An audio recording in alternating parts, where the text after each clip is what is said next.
I am a historian before I am a hater. And while my personal opinions on Smash Ultimate as a competitive game lean more negative than positive, I have been consistent in my crankiness. I do not believe that the game's competitive integrity has suddenly taken a nosedive since Steve, Sonic and Mr. Game & Watch became the meta, because in 2018 Pichu could take all 3 of your stocks by sneezing on you, and in 2019 Olimar's up smash was so plus on shield that you had time to disconnect your Pro Controller before he grabbed you from half the country away for 87 damage. Yet, in much the way that there has always been darkness permeating Smash Ultimate, there has always been light.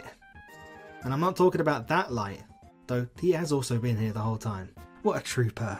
Stop playing Fox into Game & Watch, please. And today, in the spirit of fairness, I choose to focus on that light. No, not that one. Well, maybe in a bit, you'll see. I'm talking about some of the best sets in the game's history. The bouts that make you realise that actually this game can be pretty fucking good when all the pieces come together. Because while I have often watched this game's competitive scene like a Game of Thrones fan watched series 6 through 8, I must also confess that I have on occasion watched some truly incredible #gaming thanks to its existence. And because I love this series far more than any individual entry can burn me, I want to celebrate its best. Of course, I am being somewhat predictive in making this video. Smash Ultimate's history is not over as I make this video, but it does seem likely that it's in its twilight days now, and while there is a chance that a better set than one that I've listed comes along between now and the release of the next game in the series, it does seem unlikely. Certainly that there will be very many of them. These are the sets that make Smash Ultimate worth watching,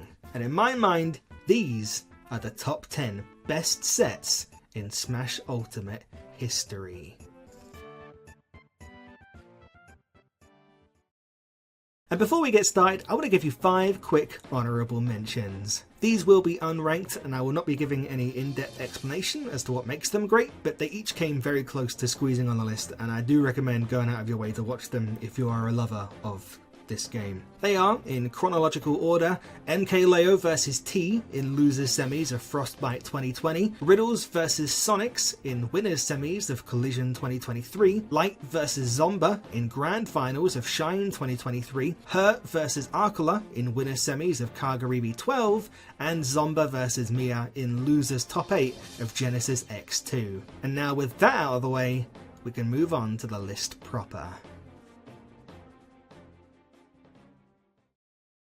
Number 10, Andric vs Big Boss in losers quarters of Wave Dash 2023. On this list, you're going to see a lot of high stakes matches powered by compelling storylines deep into the brackets of super major tiered events. This is not one of those. It's a relatively random losers quarters match from Wave Dash 2023, which was considered a B+ tier tournament and had only 2 top 10 players at the time in attendance. The players involved, Big Boss and Andric, have had a fun rivalry and had a lot of good back and forth sets before and after this, having even gone last hit Game 5 at the same event the previous year, but neither of them have ever even been ranked top 30 in the world. Most of this set is just pretty good Smash. Andric goes up 2-0 with some pretty stylish manoeuvres like a clean up air knee to win game 1, and in the second game he takes both of Big Boss's ladder stocks with down airs. From there on out, Big Boss suddenly starts dominating, taking the next 2 games and making a reverse 3-0 look inevitable. And in game 5, Andric, Smash Ultimate's equivalent of an upstairs neighbour, goes for the most unnecessarily aggressive stomp you have ever seen to try and get one over on Big Boss as he's being edge guarded, only surviving by up being directly into him. He takes an early lead, takes Big Boss's second stock with a sick frame trap, hitting Big Boss with a nair knee specifically because he air dodged a down air knee, and then Big Boss returns the favour and instantly 0 to deaths Andric to even things up. What follows is one of the absolute craziest last stocks ever broadcast in the game's 7+ year history. Trying to break it down play by play will honestly be impossible with everything that goes on here, so I'm just going to play it in its entirety for you to see. Last stock, we got a smoke match right now as both these players are really showing it off. The tech, the up air, it's still going. We're fighting to the death here, sir. There's no way Big Boss was ready for this spike. They're just trading infinite blows of absolute damage, absolute destruction from both of these competitors. Andric is positioning himself for the kid finishing. No! Gets the did he go there? And why is he still alive? Andrik makes it back to the lines, but Big Boss frees the rule. It's still not enough. This Falcon is hanging on by just a single thread. And he's trying to use that thread for everything he has. The up smash, it missed. The knee. Marjorie takes it. Game 5. Last stock. Last hit. And that right there is the kind of thing that turns a pretty good set into one of the greatest of all time. Absolute madness. Listen, probably a lo mejor. Number 9, Mutace versus Light in winners semis of Genesis 9. Genesis 9 is probably best remembered as the one where Mutace's hands tapped into a nearby 5G tower and landed him in an improbable grand finals. On this Cinderella run right to the end, he took down 3 different aspects of Satan, one after the other, that being Gluttony, Meister, and most incredibly, Arcula on Steve, those last 2 in particular being pretty miserable matchups for Peach. And while a lot of these sets are memorable, as is the Grand Finals set against MK Leo, especially considering that there was a bracket reset, I think this Winners Semis match with Light is the best encapsulation of what Smash Ultimate could and should be. Here you have a high stakes and pretty even matchup between 2 exciting players, both using characters that don't make you want to put your head in a beehive, and they're both playing incredibly well. This set is a bit like our last set in that it's most notable for ending with a crazy Game 5, but it's also more consistent throughout. Both players' punish games are on point, and they're also pulling some of the wacky shit out. Literally. In Game 2, Mute pulls a bomb and nearly uses it in combination with a back air to break Light's shield during a ledge trap. Light closes Game 3 with some precision juggling and a nasty up smash after baiting Mute with some shield pressure, and Game 4 is super back and forth all throughout, highlighted by Light taking the second stock with a footstool nair up smash, the kind of thing you just don't see often in Ultimate, complete with a nutty ending where Mute seems to have the game when 2-framing Light with a forward air, then narrowly misses a game-winning counter off stage, opening the door for Light to hit a surely game-winning nair up smash, which still doesn't do it, nor does the following kill screen back air, and it's only when he misses an attempted ledge trump does the game end, as Mute punishes him with a back air of his own. As you always hope to be the case though, Game 5 is the best. In the first stock alone, Mute hits a combo of 5 consecutive Z-drop turnip throws into a back air into a successful B-reverse counter for the edge guard, then a crazy 75% string all over the right side of the screen on stock 2 before Light evens the stocks up with an aggressive up smash. Things get evened up going into the final stock, which in the best way possible feels like it goes on for an eternity. The crowd start gasping even at single neutral airs off stage that have no chance of killing because it's just getting so tight as both players rocket up to over 100% on their last stocks. 2 Peach forward airs that just barely don't kill, some terrifying pressure on Mute's shield, and multiple close calls later, and Mute just barely clutches it out with a neutral air as the crowd and the commentators are all off their seats. You know it was a tight set when even the winner looks like he's got a migraine. Number 8, MK Leo vs Zachary in winners quarters of Super Smash Con 2019. Well, you probably know this story by now, but in 2019, MK Leo was practically invincible. Literally a week prior to this set, he'd won the biggest tournament in the game's life up until that point in what is widely considered the best set in the game's history. Maybe, we'll talk about it a bit later. Zachary, the best player in Japan at the time, having seen so many come so close and fall at the final hurdle, wanted to beat him. Badly. So badly does he want to beat him that he takes on the appearance of a dark wizard during this set, no doubt mumbling necromantic incantations under his breath between neutral exchanges so that the souls of the damned may curse MK Leo's controller to malfunction and give him the set, but it's not to be. They're gonna have to play some video games. Moment to moment, I don't actually think this set quite has the gameplay source of the previous sets. There's some Smash Ultimate jank here, like players getting stuck on platforms and misinputting smash attacks when they're trying to drop through and do an aerial, but it has more of a story, an ancient but ever compelling story of someone who just really wants to beat the best player in the world. In Game 1, Zachary, on his signature Wolf, narrowly avoids getting reverse 3-stocked, even despite Leo Rebel's guard in a charged F smash earlier on. Game 2 is pretty unremarkable, as Leo just takes a convincing victory, and then he does it again in Game 3, mostly by stunting on him with Arsene. Then Zachary switches characters to his then seldom unseen Rob.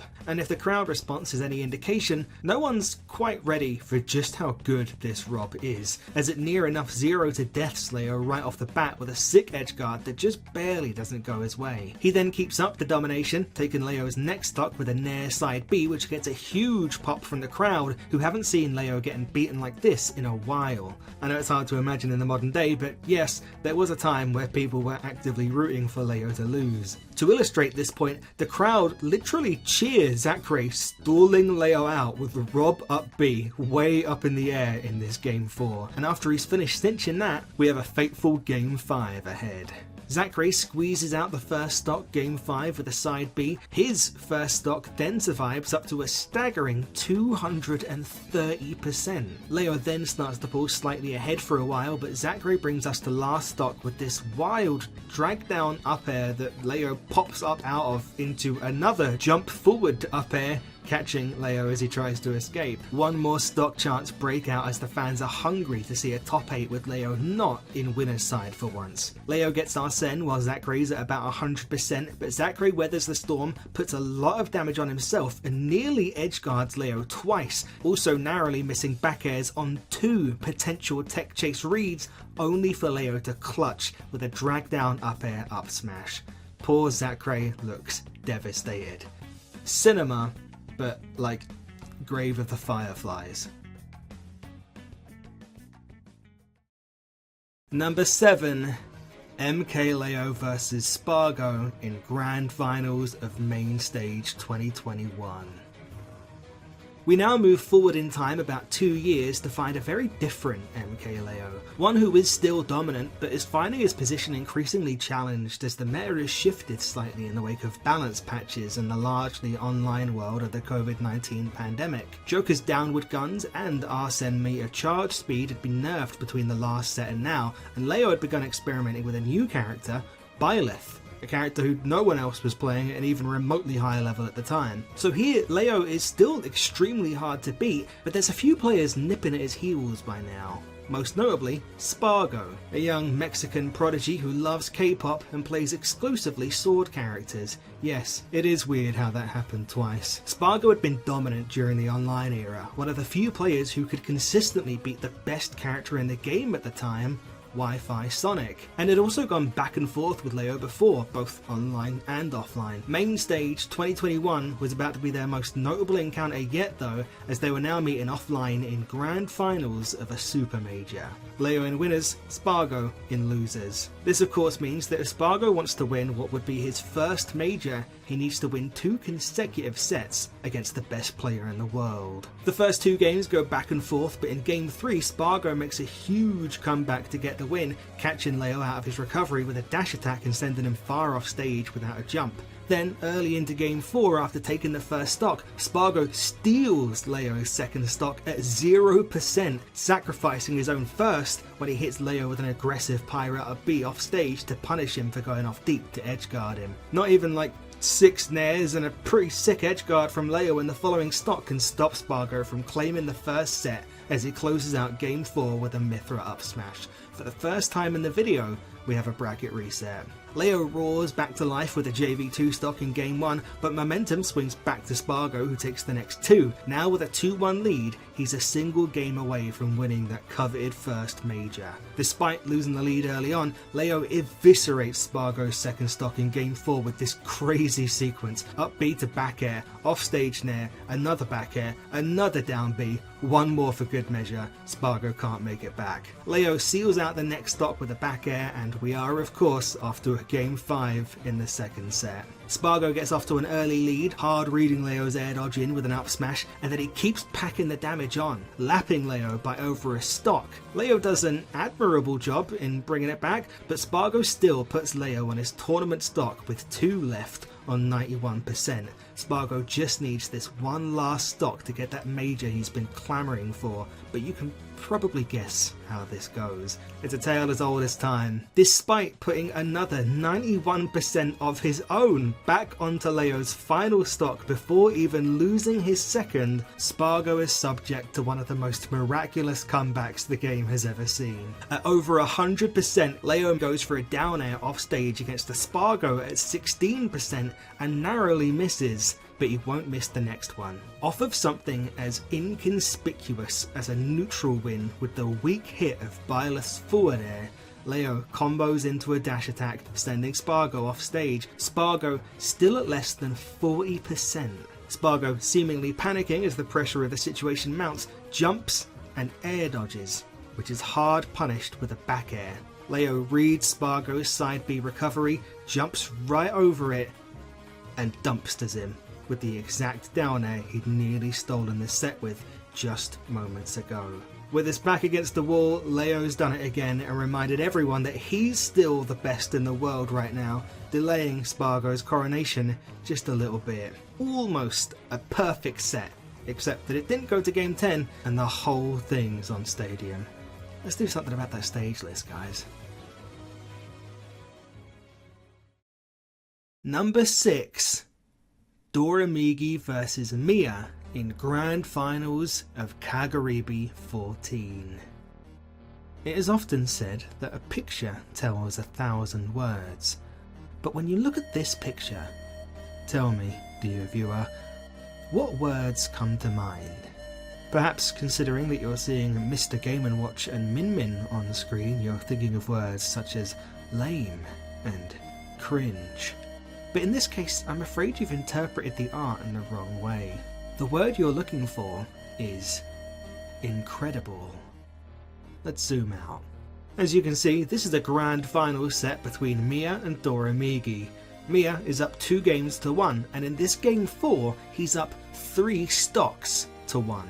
He has only taken 32% thus far in this whole game.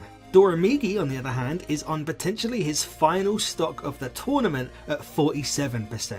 Mia has Doramigi off stage. He can literally choose to end the tournament right now by hitting Doramigi with a back air, thus sending him too far away from the ledge to recover. Instead, he wants to put an exclamation point on it, so he goes for a down air, just to end things in style. He misses and loses his stock, but that's okay. It was funny, right? Right? Let's zoom out even further.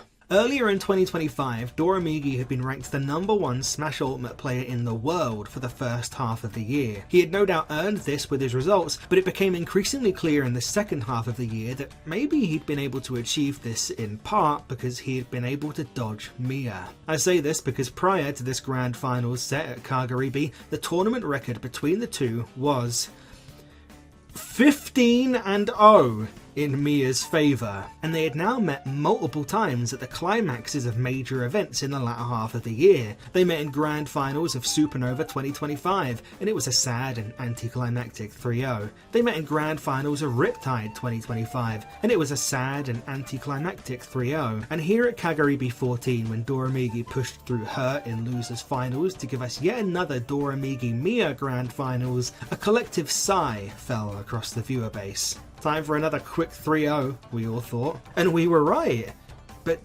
not in the way we were expecting. In the first set of Grand Finals, Doramigi beats Mia for the first time ever. And he doesn't just beat him, he kind of washes him. He beats him 3-0, making a big comeback in Game 2 and then taking Game 3 with relative ease. Okay, everyone's thinking, Doramigi might be in this. It's 15-1 now. Who knows? And then we return to our regularly scheduled programming. Mia starts dominating again, edgeguarding Doramigi 6 ways from Sunday and going up 2-0 in short order. Our hopes have been raised for something exciting, but it looks like it's not to be. Doramigi does get Game 3, but then Mia takes Doramigi's first 2 stocks in under a minute in Game 4, and we return to our picture. I need to stress again, Mia literally has the set won, and chooses to go for something stylish instead of winning right there and then, because it doesn't seem to matter. But oh, viewer, it does matter, because something incredible is about to happen. Look, I'm going to be real with you guys. I'm not going to break down Game & Watch versus Min Min play-by-play, okay? You can't make me. It's very high-level gameplay. Game & Watch is doing combos. Min Min is using moves that keep him out. Let's leave it at that. But what happens here in Game 4 of this second set is perhaps the most remarkable, unbelievable comeback in Smash Ultimate's history. Doramigi, at 85% on his final stock, takes Mia from 0 to death on his second without getting touched. Then goes back and forth with Mia on the final stock and at over 130% clutches, reacting to Mia's up B from ledge with a megawatt nair. It's a Game 5. What seems like the most unlikely Game 5 ever. It's a back and forth affair. Doramigi loses his first stock first, but evens it back up immediately. Mia then takes Doramigi's second stock whilst only taking 18 damage.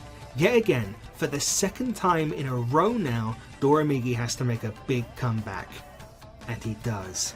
Despite Mia's best attempt to sneak out an early edgeguard on him, Doramigi takes it to final stock at only 26%, and after another back and forth final stock, Mia finds, yet again, that his previous lead was not enough, as Doramigi catches his jump from the ledge with Megawatt and completes a comeback that is, even now, genuinely hard to believe. This is the kind of thing you just had to see live. A comeback that beats any other the game has ever seen, and there have been some pretty miraculous ones. Here at Kagari B14, Doramigi claimed his first win in the prestigious tournament series by changing his record with Mia from 15-0 to 15-2 across the two highest stakes sets they'd ever played. It's the set in my mind that took Doramigi from a player who some ignorant people would have called a flash in the pan, perhaps suggested did not deserve to be ranked #1 in the world, to a genuine legend of the game.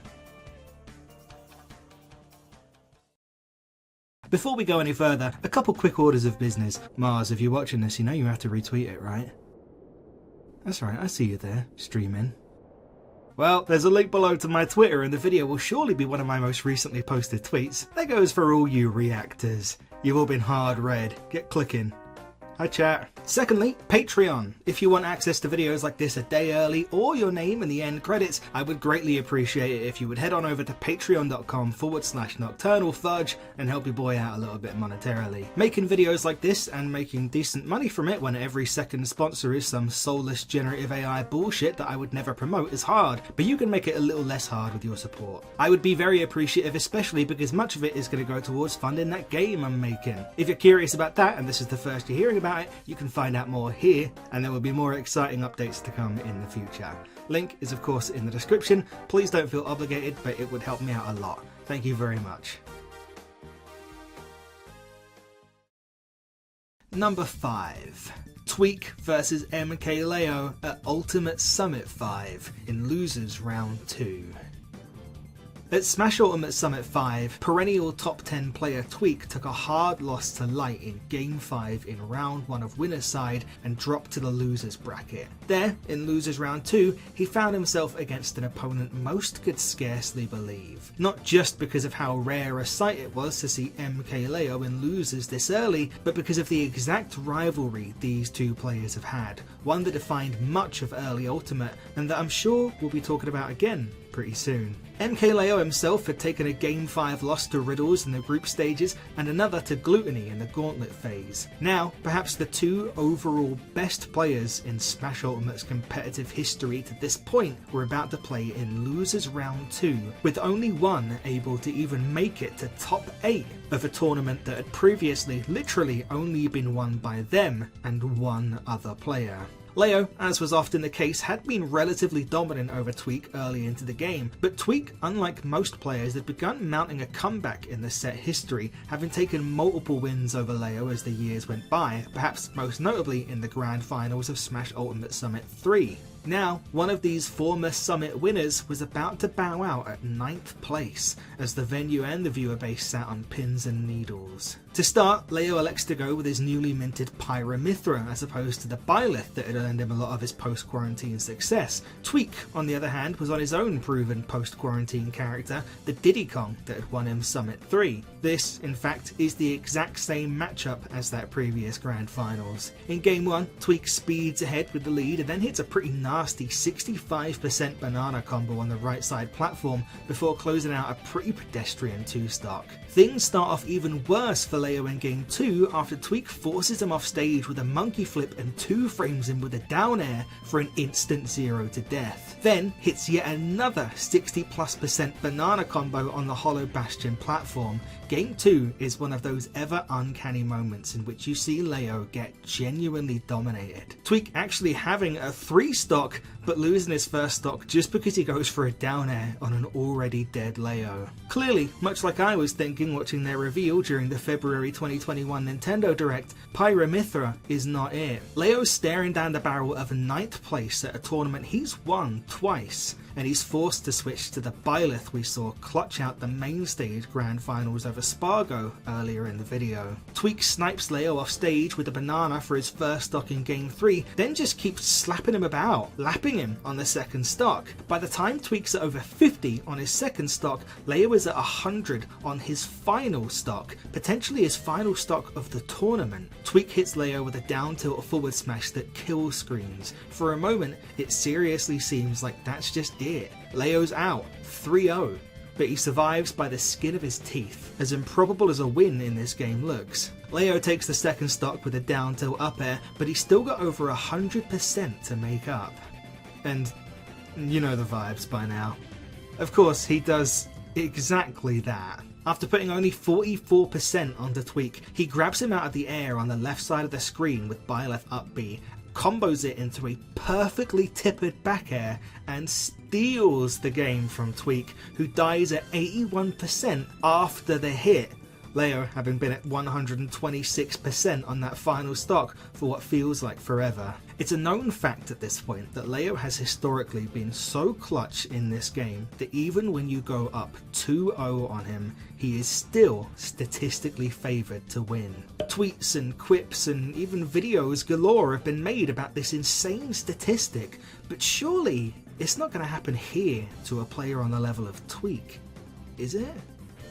Well, in game 4 with 2 stocks to Tweak's 1, Leo hits the up B back air again, this time from the ground at 36%, closing out a convincing win and sending us to the game 5 everyone dreads against MK Leo. Leo takes the first stock, then piles on another 40% before losing his first, and it looks increasingly likely that that insane statistic about his reverse 3-0s is about to get padded out even more. He narrowly misses a down smash and a third up B back air, both of which would have taken Tweak's second stock incredibly early, but Tweak fires back with a clean banana combo on the right side of the stage. With both players at over 100% on their second stock, there's this absolutely freakish trade between Leo's rapid jab and Tweak's up smash out of shield that has all the commentators practically peeking the mic. But Leo gets the stock first by snuffing out Tweak's monkey flip with a forward air. Tweak balances out the playing field instantly with a down tilt up smash though, and poetically we are at game 5, last stock, 0% apiece. Someone give the writers a raise. In a matter of seconds, Tweak combos Leo up to 85%, but Leo answers back with 40 of his own and again just barely misses one of those devastating down smashes on a roll read, which Tweak spot dodges with maybe a frame to spare. Despite this, and despite being at well over 100, Leo builds the damage back up on Tweak, keeping him trapped at both ledges and grazes his little monkey head with about 5 forward airs, each of which have the potential to kill. But at the end, after a final stock that goes on for over a minute and a half, Tweak pushes Leo to the left ledge with a monkey flip, punishes his neutral get up with a banana throw, and closes with a forward tilt from the gods, no doubt avoiding a literal heart attack in the process. On this day, and just this day, Leo's reverse 3-0 statistic takes a dip in what was yet another barn burner in Smash Ultimate's most enjoyable rivalry. Number 4, Void vs Spargo at Ultimate Summit 6 in Losers Round 1. Smash Ultimate Summit 6, we knew in advance, would be the last event in the prestigious Invitational's lifespan. In the time since we last saw Spargo, he has become ranked number 3 in the world. He finally got that major win at, of all tournaments, Ultimate Summit 4. And while he may be ranked number 3, a lot of people will tell you at this time that Spargo is the real best in the world, especially given his recent wins and superior placements over MKLeo and his dominance against the other frontrunner, the Steve player Arcola, now ranked number 2. But at the Ultimate Summit to end Ultimate Summits, Arcola will eventually find himself in the Grand Finals victorious. And Spargo?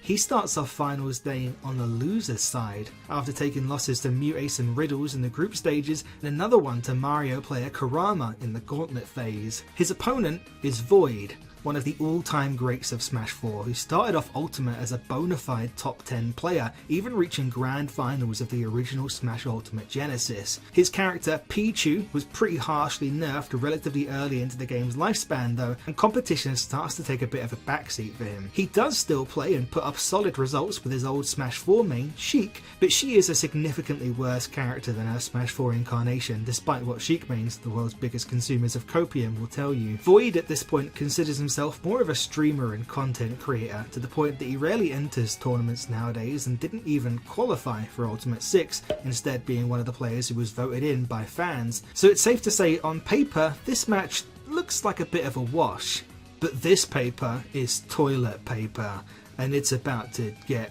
flushed down the drain.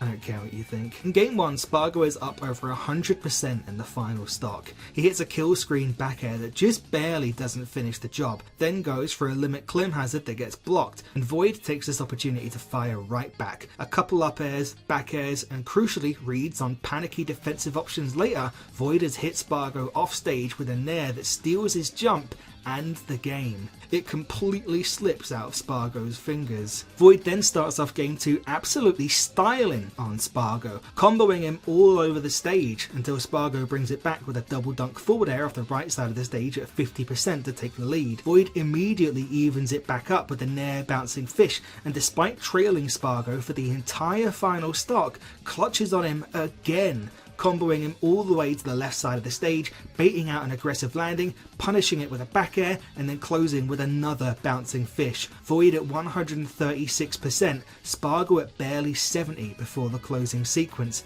yet it's 2-0 Void. For the final summit in Ultimate's history, Spargo starting finals day on loser's side was pretty hard to believe. For him to go out here in round 1 and tie for last place is inconceivable. And yet, right now, it seems inevitable. Everyone who assumed this match was a foregone conclusion seems to have forgotten 2 things. 1, Sheik is pretty good into sword characters, and 2, Void is still very good at this game. And apparently every game, like ever as well. That's the thing that happens. In Game 3 though, Spargo's fortune turns a bit as he wins a convincing 2-stock with the limit cross slash after Void politely decides not to make a 100+% comeback on him. In a tight Game 4, Void pulls ahead going into the final stock with a filthy drag down up air down smash and nearly puts Spargo in position to be edge guarded super early into said final stock right after, but Spargo survives and evens it up. Spargo then has to survive multiple terrifying exchanges, including a hard jump read from Void with a bouncing fish, a narrow miss edgeguard, and a clench-worthy attempt at another drag down up air smash attack, just so that he can hard punish Void's tech roll in on the right Pokemon Stadium platform to clutch a game from behind, returning the favour for the first 2 games. Final game incoming. It's worth mentioning that it isn't just Spargo fighting to get a dub in the final instalment of the tournament series that gave him his first major, but Void has already been reverse 3-0'd earlier in this tournament by the same player who put Spargo into losers, Kurama, and he surely hasn't come this far against the potential #1 in the world just to let it happen again. Game 5 is every bit as intense as you'd imagine. Super tightly contested right up until the final stock starts with Void at 0 and Spargo at 45%. It truly looks at one point like Void's done the impossible when he combos Spargo off the right side of the stage, forcing him to air dodge and attempted needles into Bouncing Fish and fall deep into the blast zone, but Spargo barely survives by wall jumping off the very bottom of Pokemon Stadium and limit Klim hazarding back to ledge. From here, Spargo starts mounting a comeback, stringing together big moves, keeping Void out with Cross Slash and hitting an up smash so close to killing that Spargo pops up out of his chair for a moment, thinking he's won it. But just moments after a bruised and battered Void finds his feet again, we bear witness to one of the most dramatic finishes to a set you can imagine. Void hits Spargo with an F-tilt for dropping his shield, he jumps up and follows him with an up air, but drags him down to the Pokemon Stadium platform with it. And then another drag down up air to keep him stuck on the platform for long enough that he can chain it into the killing up smash, the raindrop. A Sheik kill confirm as rare and beautiful as the Maui Dolphin, busted out for the first and only time in this set, right here at the climax of Game 5. Unbelievably, the second reverse 3-0 has been avoided, and Spargo is out of the last Ultimate Summit, tying for last place. Later that year, Arcola, the winner of Ultimate Summit 6, would be crowned the #1 player in the world for that competitive season. Spargo would be ranked number 2, despite his dominant record on Arcola, his last place finish at Summit the black mark on his record that held him back from taking the top spot. Number 3, MKLeo vs Tweak in Grand Finals of EVO 2019. When you first clicked on the video, this is probably the set you expected to see at number 1. It is certainly the most iconic set of competitive Smash Ultimate. It's Grand Finals of the first and last Smash Ultimate at EVO, less than a year after the game's release when viewership and interest were at a record high. It has over 4 million views on YouTube, and it is good, and we'll talk about it, but still saying that this is the best set in the game's history 6 to 7 years after the fact, I think is a bit like saying Ocarina of Time is still the greatest game of all time. Like, it's a fine pick for number 1, but there have been 27 years of video game history since. It'd be a bit sad, I think, to still believe that Smash Ultimate never had a set this good again after August 2019, and I just don't personally believe that to be the case. I do think there's been better since. This all being said, this set has everything. The story is very simple. Leo is the best player in the world, and Tweak is the player who seems most consistently capable of challenging him. Now, they're meeting in the Grand Finals of EVO, not just the biggest tournament the game's seen thus far, but the biggest event in the entire fighting game calendar, with top 8 taking place inside an actual arena. But in this Grand Finals meeting, there is a twist. MKLeo is coming from loser's side, having taken a shocking loss to Japanese Mega Man legend Kameme in the first round of top 32. In order to make it to this Grand Finals, he has run the gauntlet in a 7-set losers run through a litany of the game's greatest legends and Samsora. On his signature Joker, he needs to take 2 consecutive sets off of Tweak on the Pokemon Trainer, his pre-quarantine main, if he's to claim this EVO title, and it's safe to say it does not get off to a good start. At the end of a close first game, Tweak reads Leo's jump from ledge with a Charizard up air to a roar from the crowd. He then 2-stocks Leo in game 2, and an EVO victory seems all but assured for Tweak, who is otherwise blissfully unaware that he's about to become patient zero in the coming outbreak of clutched on by Leo disease. Leo wins game 3 with a drag down up air up smash in a game in which he also successfully Arsene back airs a Charizard out of Flare Blitz. In game 4, Leo reverse 3-stocks Tweak, punishing a predictable switch to Ivysaur with an Arsene back air and punishing a roll in with a hit on a forward air into up air on the final stock. This is despite literally getting hit with Charizard down air off stage at one point and surviving by teching it because it stage spikes. Leo then kills Tweak for his Pokemon switches 3 times in game 5 to put the nail in a set 1 that looked surely lost to an explosive reaction from the crowd. We're off to set 2. Leo wins a pretty uncomplicated game 1 after a couple of unfortunate errors from Tweak, and now it's Leo's turn to go up 2-0 after demolishing Tweak in the second game with Arsene. Momentum has completely swung in the opposite direction, and it looks as though that Evo win that was so firmly in Tweak's grasp has thoroughly slipped out of it. Tweak gets off to a big lead with some great Squirtle combos early into game 3, but despite it, Leo keeps it even all the way up until the final stock, and in fact pulls ahead quite significantly. In a desperate bid to keep his Evo dreams alive, Tweak starts pulling out all the stops. Down by 140%, he back throws Leo across the stage, hitting him with a sadly untippered back air only because Leo missed his tech. He then goes for a Zard F smash as Leo's recovering, which honestly could have two-framed and kept him in it, but it isn't to be. Most tragic of all is this final gambit with the down air ever so slightly mistimed, just barely failing him like it did before, which poetically leads to Tweak eating an Arsene down air right after, cementing the Leo victory. Anyone who's competed in a fighting game will tell you the two worst feelings in competition are getting 3-0'd and getting reverse 3-0'd.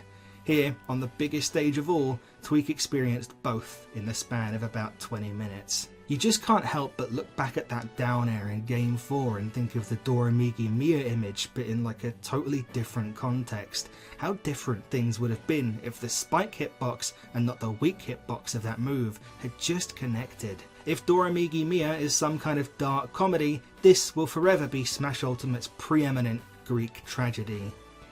I was going to call it a Tweak tragedy at one point, but that honestly just felt kind of mean. He's one of my favourite players, I don't want to do that to him. I just wanted to show off my really smart wordplay. Okay, let's move on. Number 2, Riddles vs SkyJ in Grand Finals of Collision 2023. One of my biggest problems with Smash Ultimate is that so many of the characters that are viable in this game just feel like reruns of the characters that were good in Smash 4. Cloud, Sonic, Fox, Mario, Luigi, Pikachu, to a lesser extent Bayo and Diddy. It does often feel like we're just watching the same matchups we've been watching for nearly 10 years now, with very slight alterations. So what a breath of fresh air it was to come to Grand Finals of Super Major Collision 2023 and find that the matchup at the end of it all was to be Kazuya versus Incineroar, a matchup that should make most viewers salivate just at the thought of it, much less in grand finals at one of the biggest tournaments of the year. To me, this is the platonic ideal of a Smash Ultimate set, a pair of big beefy bruiser characters new to Ultimate who aren't going to camp or run away, but whose game plans instead revolve around getting their hands on their opponent and killing them as early as possible. It feels fresh and unique. This is the kind of set that can only happen in Smash Ultimate. And viewer, if the greatness of a set is determined by how much it makes the commentators sound like they're being fired into space against their will, this is the greatest set of all time. The tale of the tape is as follows. Recently ranked top 10 in the world, Ascendant Terry and Kazuya player Riddles is on the winner's side of Grand Finals after 3-0ing MK Leo in winner's quarters, then pulling off one of the most bonkers reverse 3-0s you'll ever see in a terrible matchup against Sonics in winner's semis. This set was an honourable mention for the list earlier, if you recall. Riddles had his first major win last year over Light at the Big House 10, but he's looking to prove he's not a one-trick pony and can do it here again some 6 months later. The real story though is his opponent on loser's side, SkyJ. SkyJ has had the miracle run to end all miracle runs at this tournament in my mind. The defining low-tier tournament run of Ultimate's lifespan. The closest thing Ultimate got to seeing Armsa show up with Yoshi for the first time. On consensus low-tier grappler character Incineroar, a character who has never even won a high-level regional, much less a super major,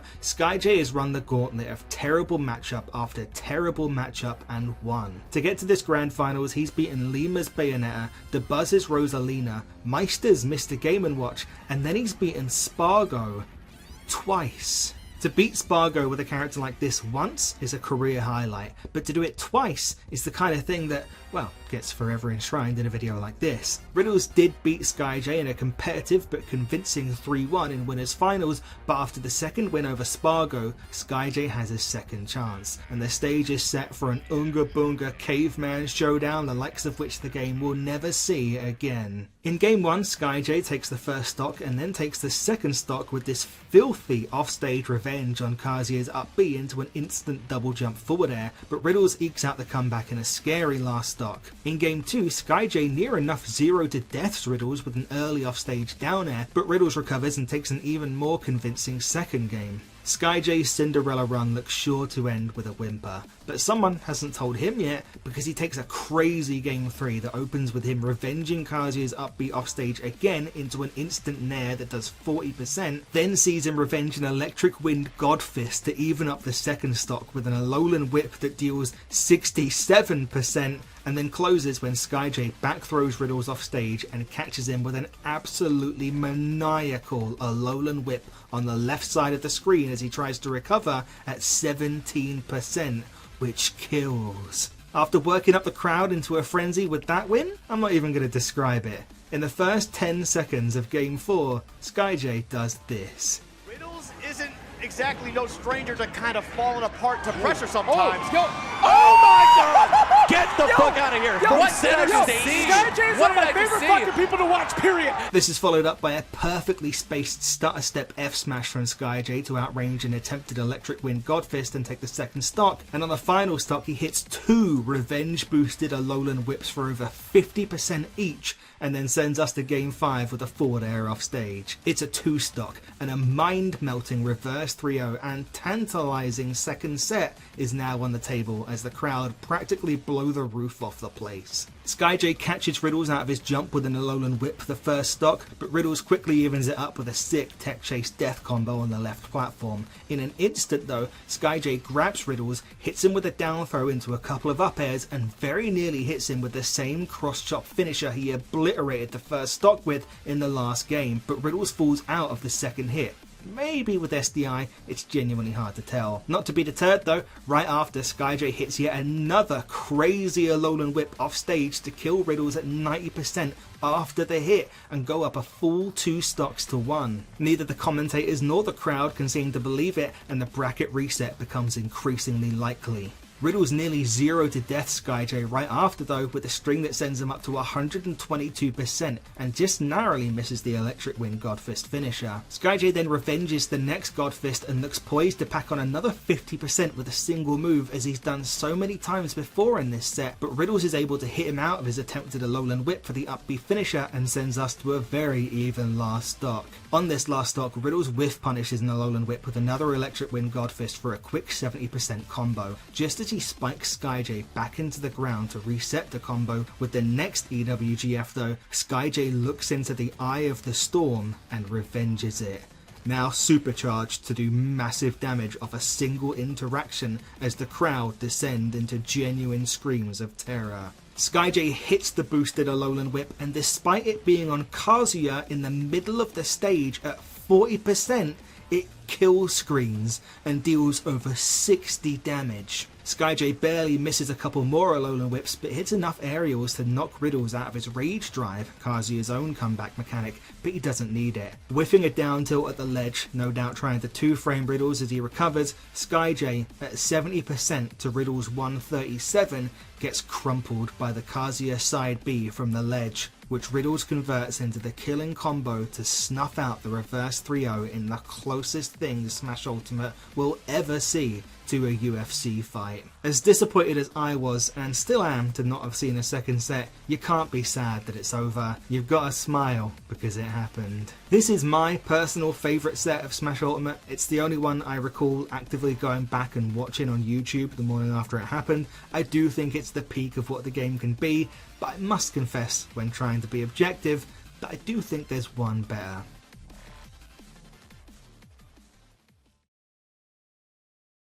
Number 1.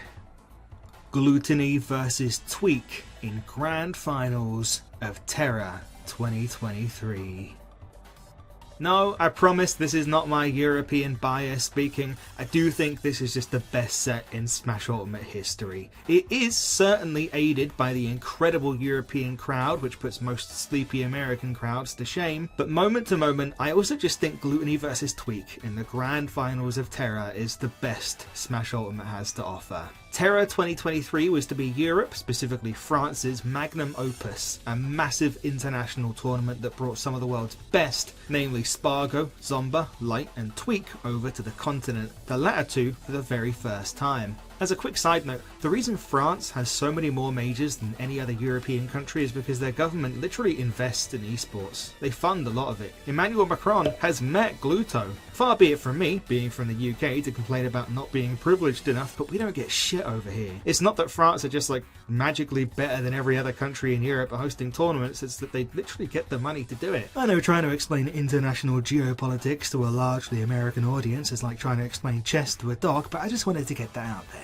Tweak and Gluttony have quietly had one of the best rivalries in the game. Tweak himself has said that Gluto, France and Europe's best player since the beginning of Smash Ultimate, is one of his favourite players, and one of the players he respects most in the world. This especially makes sense when you remember that Tweak played a lot of Wario in the early meta, which gave us an absolute classic Game 5 mirror match between the two at Congo Saga, which Tweak barely won after the pressure presumably got to Gluto, who SD'd after being last hit for like 2 minutes. Now they meet in grand finals of Europe's biggest tournament ever, having both squeezed out Game 5 wins over Spargo in winners and losers finals respectively. Tweak's win in the winners finals in particular coming after one of the sickest comebacks you'll ever see. Gluto, on the other hand, originally lost to Spargo in winners semis, and so has had to run it all the way back in losers to get here. With a European crowd, French and American commentators and the entire community watching, we get underway with what promises to be another classic in the pair's long history. Tweak opens game 1 with a slick 67% string assisted by a Z-drop banana, but still loses his first stock to a comically simple bike throw off stage and gets closed on with the upwards travelling hitbox of Wario's Waft after a very back and forth match. In game 2, Tweak hits a quadruple down tilt into up smash and very nearly brings the whole game back from a deficit against a Gluto who's had fully charged Waft for the last 2 stocks, but it's not to be as he gets hit with the bike off stage yet again.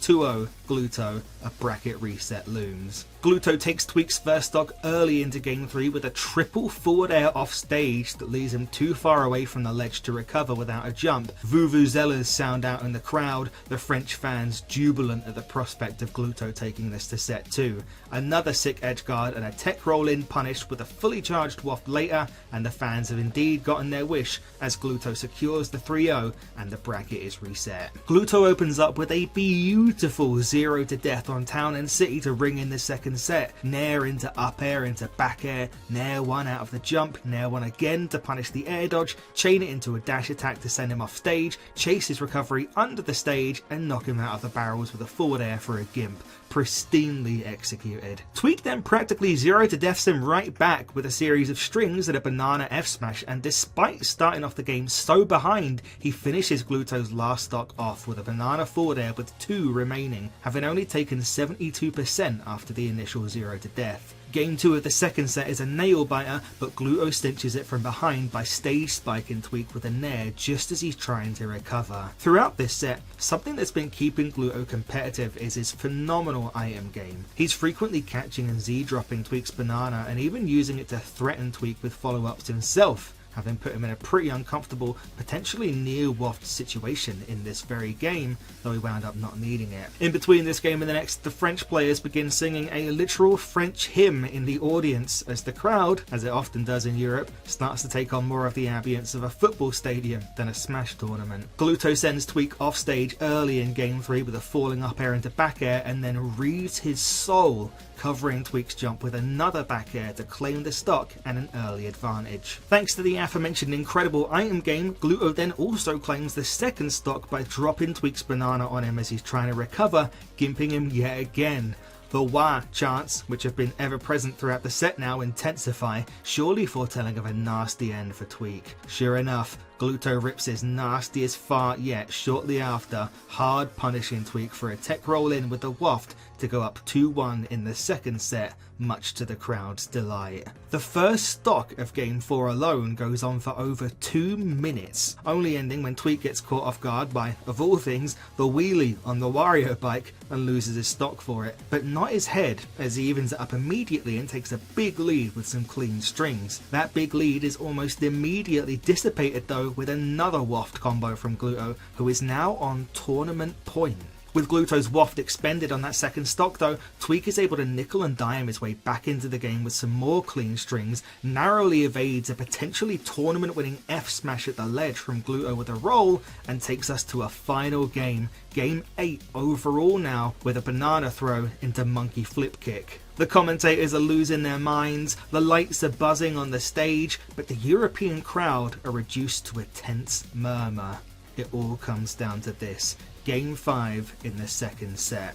Tweek gets off to a huge lead, the biggest he's had in the whole set, with Gluto on over 100% on his second stock before he even takes Tweek's first. Tweek having threatened multiple times to even take that second stock before it happened. Despite multiple close calls with potential waft combos, Tweek catches Gluto on the right side of the stage with a monkey flip for the second stock, still at only 68% on his own. Gluto only takes 8% on this final stock before he takes Tweek's second, however, stringing him all over the stage, at one point even with his own banana before catching him with the chomp on the right ledge. We go into the final stock of the final game, basically even. Tweek puts his foot on the gas, combos Gluto all over the stage, left to right, gets him up to 122%, exactly 100 more than he has.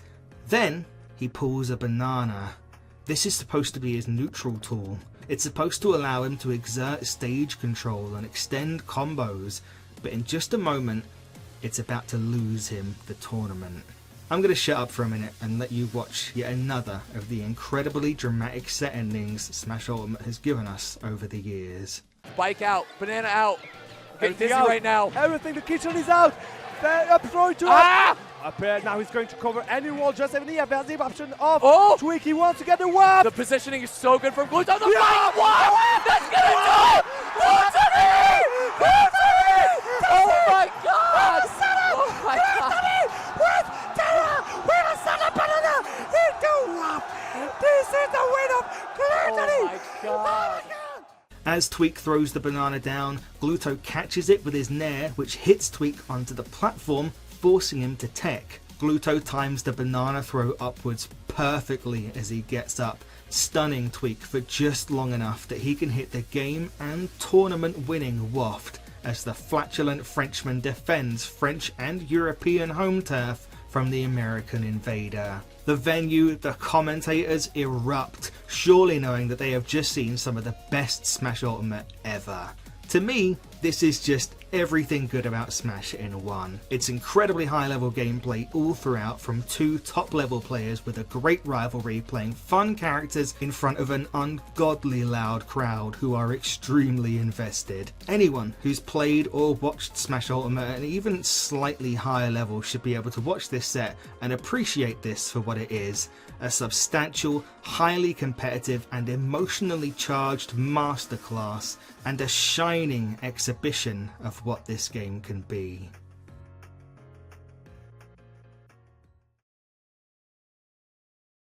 Whew, okay, that video was originally meant to be about half an hour long, and it wound up going to double that length, so I'm going to do my Patreon shoutouts real quick and get out of here. Thank you to my high tier patrons: Good Chicken, Christopher Monk, Flashing Fire, Tale of the Toaster, Justin Duncan Mills, Garm, Super, Cactus, Boomer Callus, Salad Dinner, Squidwog, Rylander, TOJ Davis, Mackerel Bean, Martint, Faye, Cyberpunk Chimney, Kareem Najjar, The Return of BBF69, Buttered Legs, Yo Adrian, Zooms, Sticky Spin, Zerk, Rhea Starthay, Will WC, Reby, Ruby Starbloom, and Deep Scrub. Thank you guys again very much. A reminder, you can help out as well at patreon.com/nocturnalfudge, and I'm very appreciative of anyone who does.